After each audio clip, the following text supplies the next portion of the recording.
Putting your money where your mouth is. When I come and do these things and do them live, and then you don't know what you're going to get, you know. So they asked me to do the brain maps on some people that were having the bars done, and it's like, okay, that's good, you know. I'm open. I'm always pushing the envelope. I'm on the front of the curve that's on the front of the curve. We have to look back to see where the cutting edge is. All I can tell you is when I saw the results, my jaw dropped. I was so astounded. And you got to remember, I've been doing this for 16 years. I have seen brains of every kind and all different kinds of conditions. This is the very first time that I've ever seen a brain do what we are about to show you. I mean, I was blown away. It takes a lot to blow me away. This blew me away. So why don't you tell them? Okay, so we didn't mention yesterday that one of the things we do is called bars, and it's 32 points on the head that are designed basically to delete file on your computer bank so that you can create a change in any way you want. So everything, you know, the bars are a soft touch you put on particular points of the head. These release the thoughts, feelings, emotions, considerations, and attitudes you've stored in any lifetime. And the end result is, you know, worst case scenario, your whole life changes. Best case scenario, you feel like you had a great massage. So.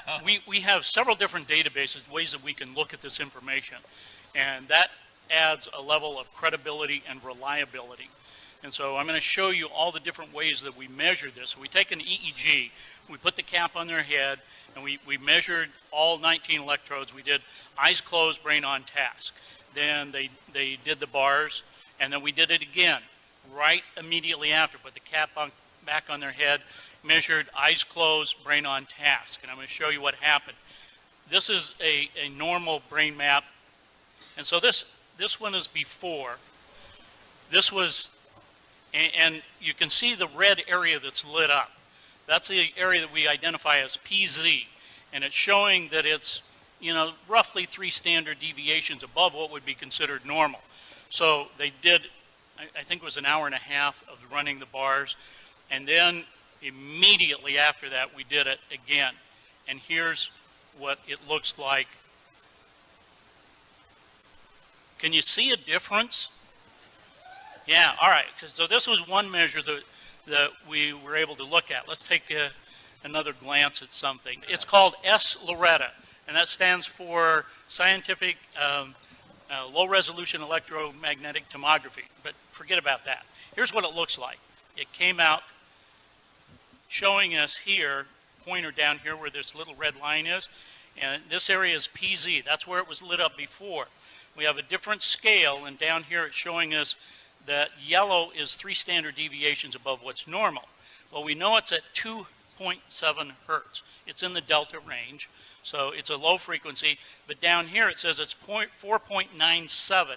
So it's almost 5 standard deviations above what is considered normal. It is off the scale of what we're seeing here. So here after is what it looked like. See, you can see the dark color here is the normal range. It's also saying that the change happened at 2 hertz. Okay, well, that's all well and nice. There's another part that we look at here that is called the S-Loretta part here. And it gives us a triangulation. So we have what's called an x-axis, this black line here. Then the one pointing up in the air is a y-axis, and then we have a z-axis. So we get this triangulation. It's showing us exactly where. And you see this stuff here in the back of the brain? Well, that's PZ. That's where you just saw, you know, it all lit up. So here's the after. It's gone. It's gone. This doesn't happen in my world of measuring brains. Not in a matter of a few minutes. Now, being